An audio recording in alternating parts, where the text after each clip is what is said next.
Sejam todos muito bem-vindos a mais um vídeo de iceberg aqui no canal. No vídeo de hoje estaremos explorando o iceberg das línguas e da linguagem. Seguindo na ideia de explorar icebergs de áreas do conhecimento, chegamos a um tema que me interessa bastante, o estudo da linguagem ou a linguística, que estuda obviamente o nosso principal meio de comunicação, o qual vocês estão me entendendo nesse exato momento. Na linguística se busca entender como as línguas funcionam e como elas são usadas por diferentes culturas ao redor do mundo. E assim como todas as áreas do conhecimento, a linguística também tem os seus mistérios e fatos interessantes que podem ser compilados em um iceberg. E é exatamente isso que eu farei neste vídeo. Para ele, eu estarei usando alguns icebergs do Reddit, que eu estarei deixando aí embaixo na descrição do vídeo. E também, esse vídeo é muito inspirado em um vídeo feito pelo Duncan Clark, um youtuber da gringa que fez um vídeo do mesmo tema. Então, sem mais explicações,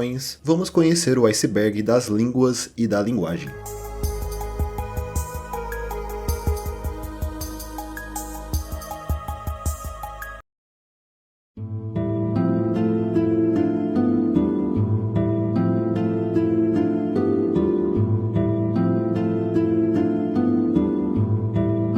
Esperanto. Esperanto é talvez a língua artificial mais conhecida do mundo. Para você que não sabe, uma língua artificial é um idioma construído por um único indivíduo ou um grupo de pessoas, o diferenciando dos idiomas tradicionais que são desenvolvidos de maneira espontânea ao passar de vários anos. O Esperanto foi desenvolvido principalmente por um médico polonês chamado Ludwik Zamenhof em 1887 e tem sua gramática muito inspirada em línguas latinas e germânicas. Quando você escuta alguém falando em Esperanto, parece que essa pessoa está falando em alguma espécie de italiano, pelo menos para mim. Saluton de Budapeŝto, Hungario, mi estas Stella, kaj la lingvo kiun mi parolas estas Esperanto. Kio estas Esperanto? Zamenhof en la 19. jarcento kreis tiun ĉi artefaritan lingvon, kiu estas mia denaska lingvo. Zamenhof criou o Esperanto com o objetivo de criar uma língua fácil de se aprender, de certa forma familiar para pessoas com línguas maternas diversas. E o seu propósito era que o Esperanto se tornasse a língua franca do mundo, usada para pessoas de diversas origens se comunicarem entre si. Ela seria mais ou menos o que é o inglês hoje em dia. Mas como você pode ter percebido, o sonho de Zamenhof nunca se realizou, e ele veio a falecer em 1917. Mas apesar disso, o Esperanto tem muitos adeptos hoje em dia. Existem de entre 100 mil a 2 milhões de falantes fluentes de Esperanto espalhados pelo mundo. E ele é ensinado em plataformas como o Duolingo, por exemplo. Sendo que existem algumas pessoas que são falantes nativas de Esperanto. Apesar da língua não ser uma língua oficial em nenhum país, existem pessoas que nasceram em famílias onde o pai e a mãe falavam Esperanto. E eles usaram a língua na criação do filho. Mas, obviamente, pessoas que têm o Esperanto como língua nativa também aprenderam outros idiomas, né? E por incrível que pareça, o Esperanto tem até uma seleção de futebol que não é reconhecida pela FIFA. Mas durante principalmente as duas grandes guerras, falantes de Esperanto eram bastante perseguidos por várias nações, como é o caso da Alemanha de Hitler, além de sofrerem perseguição na China e no Japão. Isso fez com que a prática de Esperanto tivesse uma queda durante os anos 40, tendo um retorno da sua prática apenas em 1954. Língua proto-indo-europeia. Eu já falei sobre isso em um vídeo bem recente daqui do canal, mas eu acho que o vídeo ficaria incompleto se eu não falasse desse tema aqui também. A língua proto-indo-europeia é um possível idioma falado por um povo que viveu no Neolítico, ali na região onde hoje é a Rússia e a Ucrânia. Esse povo teria desenvolvido uma língua que é a língua mãe de grande parte dos idiomas falados hoje em dia, dando origem às línguas germânicas e latinas, que por consequência também deram origem ao português. Porém, dado a possíveis imigrações massivas que esse povo fez por toda a Eurásia, até línguas encontradas nas Índias e próximas da China também podem ter surgido do proto-indo-europeu. Mas apesar dele ter dado origem a grande parte das línguas que conhecemos hoje, o proto-indo-europeu em si se perdeu pelo tempo. Apesar disso, existem algumas reconstruções que tentam de alguma forma reviver essa língua ancestral.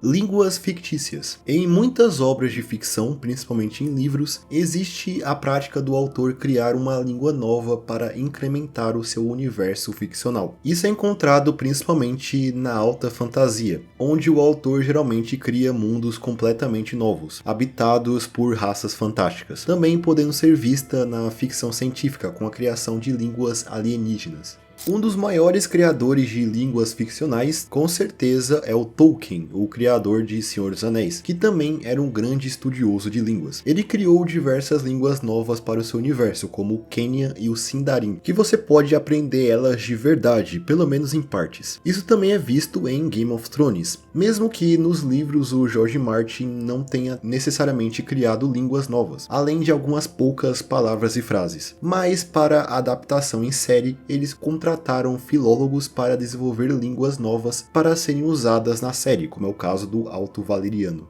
E até mesmo em Star Wars existem algumas línguas criadas para o universo, como é o caso do Huttese, língua falada principalmente pelos Hutts, além do próprio padrão galáctico básico, que é a língua que escutamos os personagens falando geralmente, sendo a língua oficial da República ou do Império e a língua que os humanos falam em Star Wars, que é basicamente inglês, ou português se você estiver vendo os filmes dublados. Mas o padrão galáctico tem até um alfabeto diferente, que é apenas o alfabeto romano, com as letras trocadas por outros símbolos.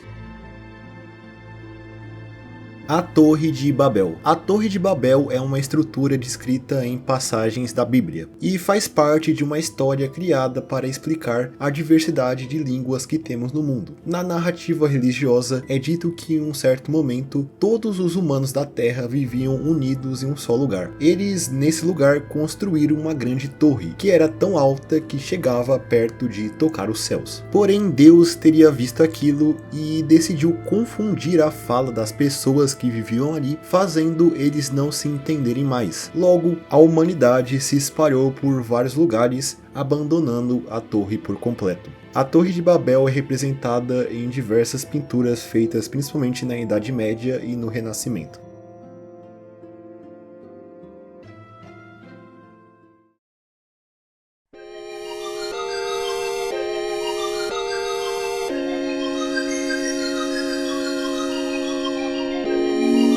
Pangrama. Pangrama é como é conhecida uma frase que se utiliza de todas as letras do alfabeto. Uma das frases mais conhecidas no inglês, que é considerado um pangrama, é a frase "The quick brown fox jumps over the lazy dog", que é muito usada por sites de fontes para mostrar como uma tal fonte se comporta em um texto, mostrando todas as suas letras. No português podemos ver alguns exemplos de pangramas que são bem estranhos, como bancos fúteis pagam-lhe queijo, uísque e xadrez, ou vejo chá gritando que fez show sem playback, ou meu favorito, todo pajé vulgar faz boquinha sexy com kiwi, seja lá o que isso signifique. Porém, como vocês podem ter visto, é um pouco difícil fazer um pangrama em português sem meter uma palavra em inglês no meio, já que existem poucas palavras no português que usam K, W e Y. Se tirarmos essas letras, fica um pouco mais fácil. Temos frases como: um pequeno jabuti xereta viu 10 cegonhas felizes.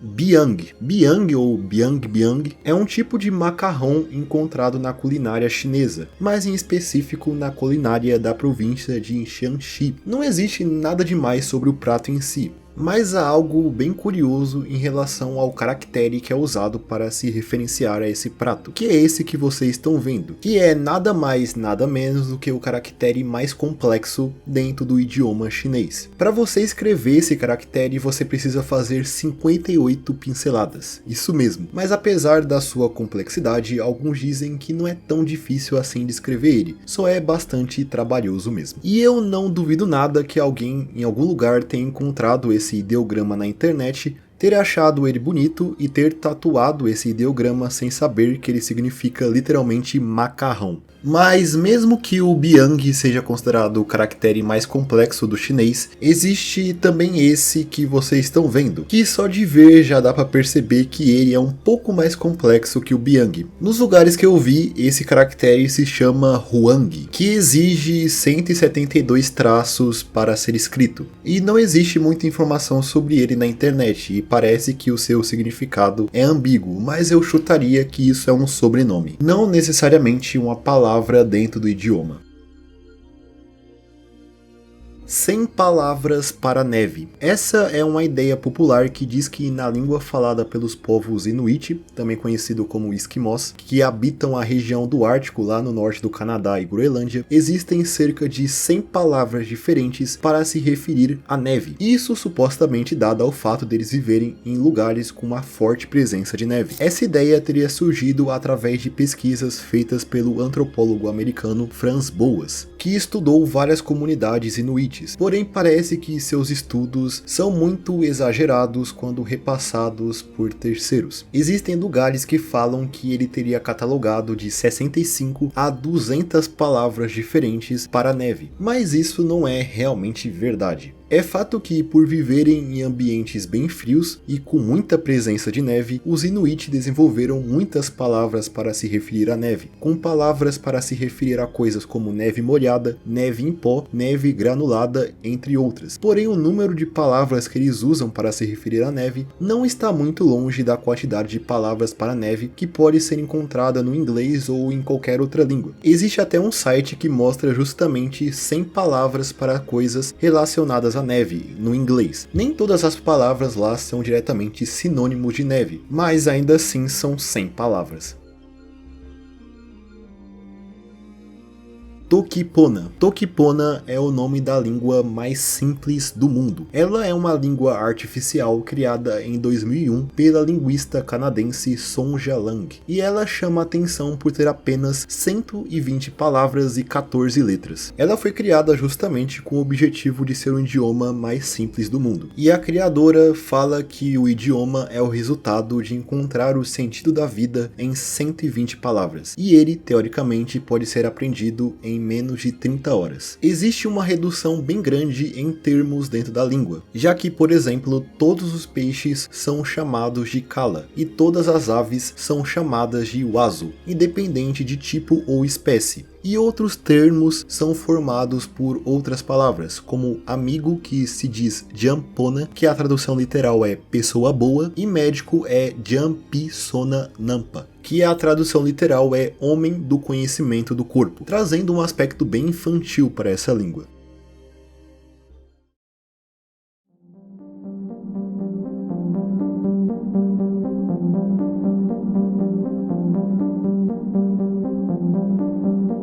A língua sentinelense. Você já deve ter ouvido falar da Ilha Sentinela do Norte, uma ilha localizada no Oceano Índico, oficialmente pertencente à Índia, que é lar do povo mais isolado e misterioso do mundo, os sentinelenses. Os habitantes da ilha são extremamente hostis com visitantes, sempre atacando com arcos e flechas qualquer um que tenta se aproximar da ilha. Por isso mesmo, atualmente é proibido pisar na ilha sem uma autorização do governo. Dado ao seu isolamento, não se sabe praticamente nada sobre os sentinelenses, incluindo a sua língua. Dado a sua localização geográfica, se teoriza que a língua que eles falam estariam dentro das línguas Ogan, grupo de línguas faladas pelos nativos das ilhas de Andamão. Porém, já houve algumas interações entre falantes das línguas Ogan com os sentinelenses, mas em específico falantes da língua Jawara, idioma falado em uma ilha bastante próxima à Ilha Sentinela do Norte. Nessa breve interação, os falantes de Jawara afirmaram que eles não conseguiram entender nada que os sentinelenses falavam, o que implica que as duas línguas são bastante distantes, apesar da sua proximidade geográfica. Mas não se sabe ao certo, afinal não existe nenhuma documentação sobre a língua falada por esses nativos. E essa ideia de línguas desconhecidas pode ser observadas até mesmo em território brasileiro, já que na Amazônia existem diversas tribos não contatadas que possivelmente falam idiomas que não fazemos ideia como se parecem.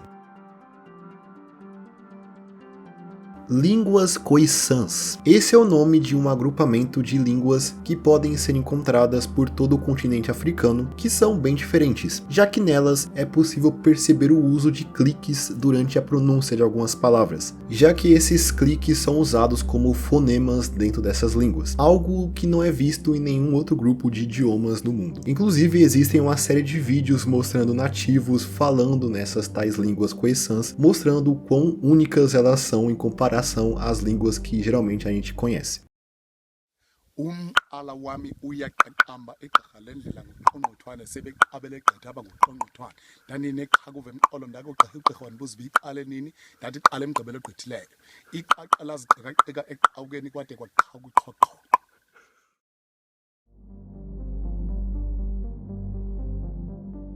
Pirahãs. Os Pirahãs são um povo indígena que habita a região da Amazônia brasileira e são constituídos de entre 250 a 380 indivíduos. Eles são conhecidos por várias coisas bem únicas. Eles levam um estilo de vida bem simples, com a prática da caça e da pesca. Eles conseguem também se comunicar apenas através de assobios, variando o tom desses assobios para criar certos padrões. Alguns homens do povo sabem falar português, mas têm dificuldade em se expressar nessa língua. E no caso das mulheres, é bem raro ver uma falando outra língua além da sua própria língua nativa. E também, segundo alguns estudos feitos pelo linguista americano Daniel Everett, os Pirahãs não têm conhecimento de números. Parece que, dado ao seu estilo de vida simples, eles não desenvolveram a habilidade de contar e de entender números. No seu idioma, eles possuem conceitos de quantidade que se limita apenas a algo como pouco e muito, e em testes feitos com eles se percebeu que eles não entendem o conceito de numerais. Também é dito em alguns lugares que eles têm dificuldades em diferenciar cores e não têm o conceito de mito ou religião, pelo menos da forma que conhecemos. Parece que eles não acreditam que o mundo foi feito por algo maior, mas sim que ele sempre existiu. Apesar disso, os estudos em torno dos Pirahãs ainda é bastante limitado, sendo baseados apenas nos estudos feitos pelo Daniel Everett.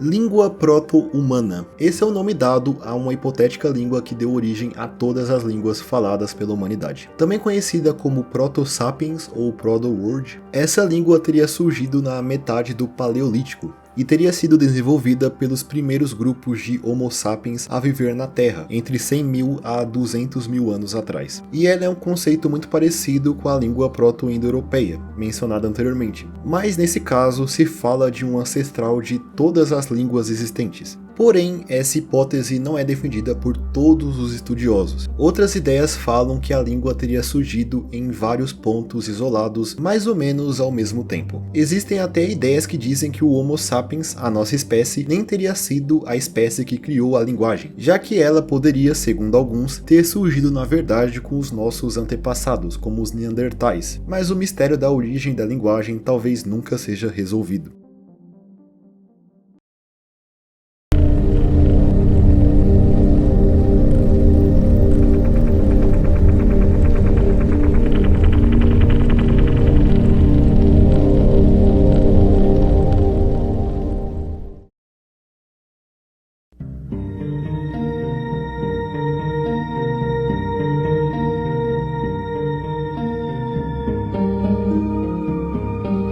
O cachorro Ambabaran. Ambabaran é uma obscura e extinta língua que era falada por povos nativos da Austrália, os aborígenes, mas em específico o povo Ambabaran, que viviam no norte da ilha australiana, no atual estado de Queensland. O povo deixou de existir mais ou menos nos anos 70, dado a perdas territoriais pela chegada dos europeus. Eu não encontrei muita informação sobre o seu fim, mas eles possivelmente foram assimilados a outras culturas. E muitos dos seus costumes e a sua língua foram perdidos, e aparentemente, pelo que sabemos, a sua língua em particular não tem muitas relações com outras línguas faladas por povos que habitavam aquela mesma região. O que sabemos do seu idioma vem de registros de um linguista chamado Robert Dixon, que estudou sobre a língua em 1966. Para catalogar algumas palavras do idioma, ele entrevistou uma das poucas pessoas que na época sabia falar a língua Ambabaran, e que também falava inglês. Em um certo momento, ele perguntou a essa pessoa qual qual era a palavra que eles usavam para se referir a um cachorro, ou dog em inglês. Essa pessoa respondeu que cachorro em Ambabaran se fala dog, o que deixou Dixon bem espantado. Afinal, duas línguas que não tinham nenhuma relação uma com a outra, que na verdade são bem distantes, mas bem distantes mesmo, tinham a mesma palavra para a mesma coisa. É claro que a pronúncia não era exatamente a mesma, mas era praticamente a mesma palavra. Dixon até de início acreditava que a pessoa que ele estava entrevistando não tinha entendido a pergunta, mas realmente o povo usava a palavra dog para se referir a cachorros. Porém, de fato, isso é apenas uma grande coincidência.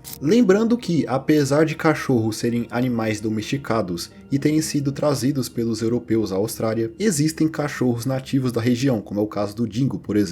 Então sim, existiam cachorros na Austrália antes dos europeus.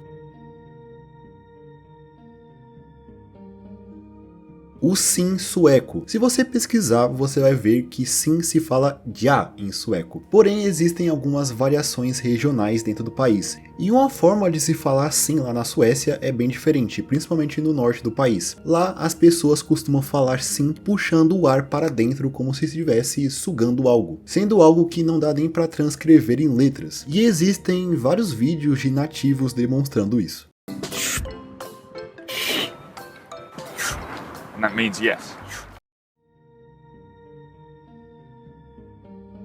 Forgotten Languages. Esse é o nome de um site bem críptico que você pode encontrar na internet. Nele você pode encontrar uma série de artigos que por algum motivo estão escritos em línguas desconhecidas, possivelmente línguas artificiais. Os títulos desses tais artigos estão em inglês e revelam que eles podem estar falando de coisas relacionadas a esoterismo, desenvolvimento tecnológico e teorias da conspiração. Mas todo o corpo do artigo está escrito em línguas que ninguém consegue entender. Logo, ninguém sabe qual é o conteúdo real desses artigos, além de quem escreveu possivelmente. Alguns deles possuem até alguns infográficos e ilustrações que deixam as coisas ainda mais confusas. Esse site possui diversos colaboradores, como pode ser visto no próprio site. O site, inclusive, existe desde meados de 2008 e segue publicando artigos, sendo que uma das colaboradoras do site é apenas conhecida como iDreamNew e possui um canal do YouTube onde é postado algumas músicas e visuais que estão de alguma forma relacionados ao Forgotten Languages, que inclusive esses vídeos que são postados nesse canal são bem estranhos e bem confusos. E até hoje não se sabe qual é o real propósito desse site, e entrar nele te dá aquela sensação de estar acessando algo que você não deveria estar vendo.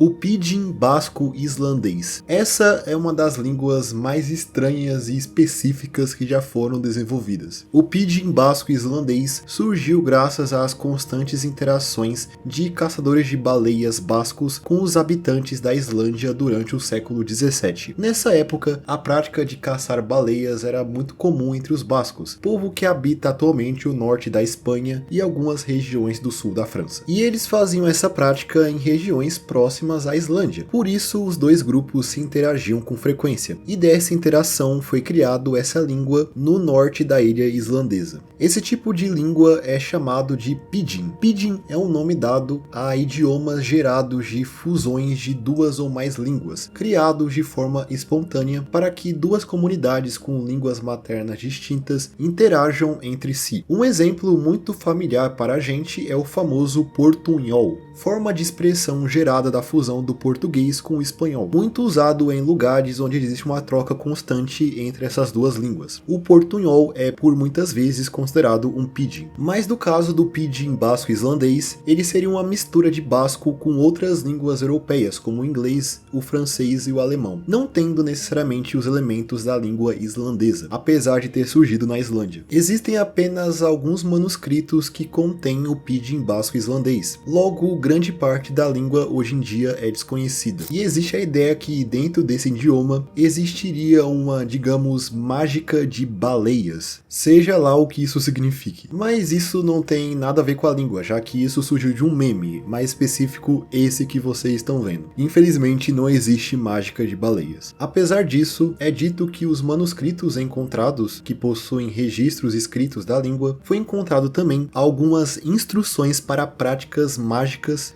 que não estavam relacionadas com os registros escritos da língua, e pareciam mais ser coisas relacionadas à cultura islandesa mesmo.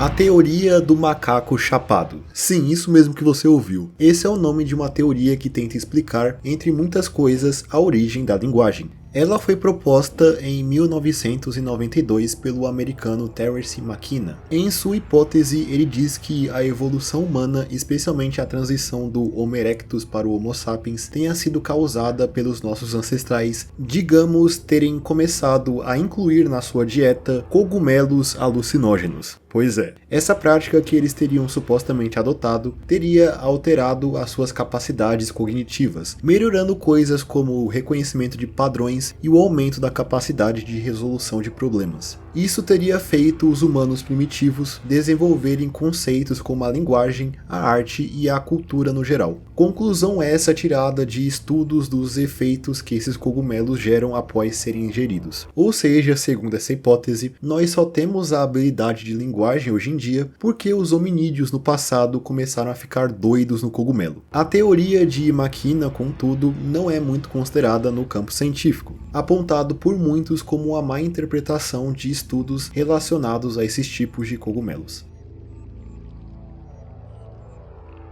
A teoria da linguagem do Sol. Essa é mais uma teoria que tenta explicar a origem da linguagem, que surgiu lá na Turquia. Ela foi desenvolvida durante os anos 30 e diz que todas as línguas surgiram de uma teórica língua proto-turca, que se desenvolveu há milhares de anos atrás no atual território da Turquia. O nome, a teoria da linguagem do Sol, vem da ideia presente na teoria que fala que no passado os povos adoravam a figura do Sol como uma entidade religiosa, e eles teriam desenvolvido a linguagem através da adoração ao Sol, sendo o ponto de origem para posteriormente desenvolver as línguas mais antigas que conhecemos, como é o caso da língua suméria. Afinal, os sumérios viviam em uma região relativamente próxima à Turquia moderna, lá no Iraque. Essa teoria surgiu de estudos de línguas antigas, se baseando em uma outra hipótese criada por um linguista francês chamado Hilaire de Bareton, que levantava a ideia de que a linguagem teria se desenvolvido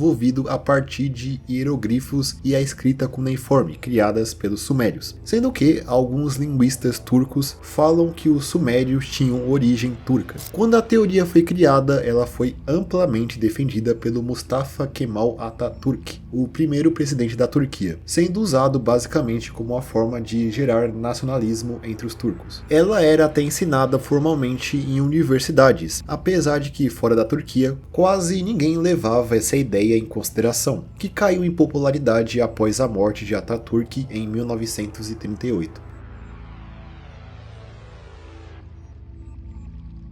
Índios galeses. Dentro do folclore do país de Gales existe a figura de Madoc, que segundo a história era filho do rei de Gales chamado Oian Gwynedd, que reinou de 1137 a 1170 durante a Idade Média. Na história é dito que esse príncipe teria fugido de casa dado a violência que ele sofria lá, pegando um barco e zarpando pelo oceano com uma pequena tripulação. Alguns anos mais tarde, já na era elisabetana, lá pela segunda metade do século XVI, essa história foi incrementada, dizendo agora que Madoc teria com seu barco chegado até as Américas, lá por 1170, mais de 300 anos antes de Cristóvão Colombo ter conseguido fazer isso. E se você acompanha o canal, você já deve ter ouvido essa história diversas vezes, já que essa ideia de um europeu ter descoberto as Américas antes de Colombo é bem batida. Mas essa história não acaba por aí, já que surgiu a ideia baseada nessa lenda que fala que, além de chegar nas Américas, Madoc e seus homens teriam entrado em contato com os nativos americanos. Muitos deles, inclusive, até se casaram com mulheres desses povos, gerando descendentes que vivem até hoje no atual Estados Unidos. E por consequência dessa mistura cultural, a língua desse povo recebeu influências da língua galesa. Influências essas que poderiam ser vistas até hoje. Essa ideia veio principalmente de exploradores ingleses no Novo Mundo, que no início do século XVII reportaram que o povo Monacan, que habita o atual estado da Virgínia, tinha uma pronúncia que lembrava muito o galês, e isso seria uma evidência que Madoc e os seus homens realmente chegaram até a América do Norte. Porém, nada disso tem algum embasamento, tanto na língua dos Monacan, quanto em evidências que comprovam que Madoc realmente existiu e chegou até as Américas.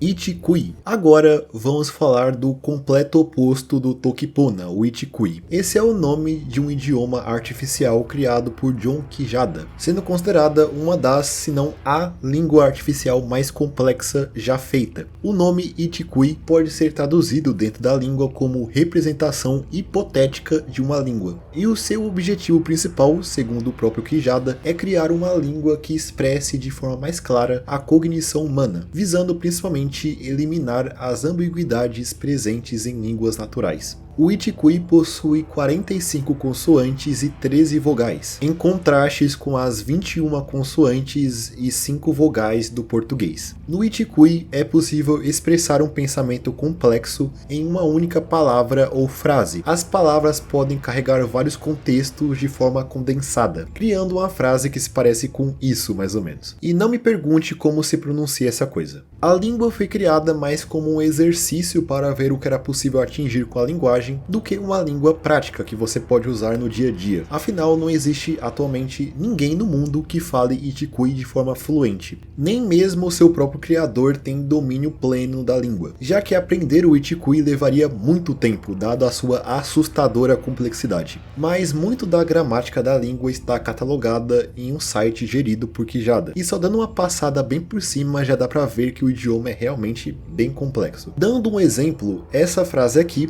pode ser traduzida como uma representação de uma mulher nua no meio da descida de uma escada em uma série passo a passo de movimentos corporais ambulatórios fortemente integrados, os quais combinam em um rastro tridimensional atrás dela, formando um ente inteiro que seja atemporal e emergente a ser considerado intelectual, emocional e esteticamente.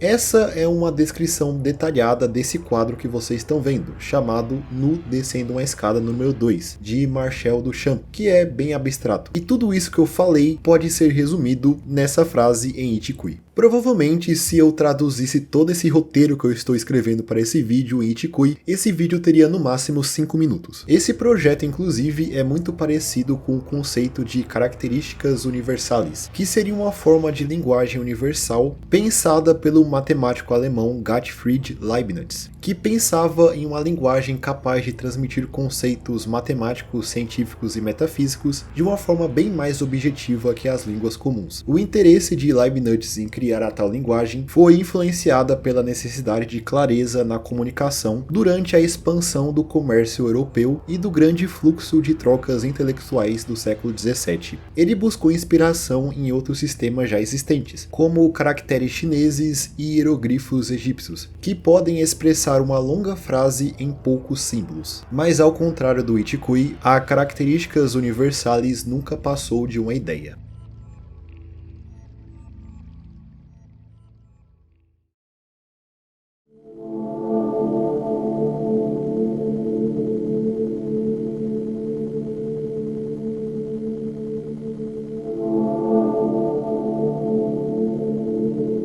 Em Então eu acho que é isso, esse foi o iceberg da língua e da linguagem. Um tema que talvez não chame tanta atenção, mas eu pelo menos gostei bastante de pesquisar sobre esses conceitos. Então espero que vocês tenham gostado do vídeo. Se sim, não se esqueça de comentar aí embaixo, deixar o seu like e se inscrever no canal para mais vídeos como esse no futuro. E no mais é isso, espero todos vocês em um próximo vídeo. Até mais!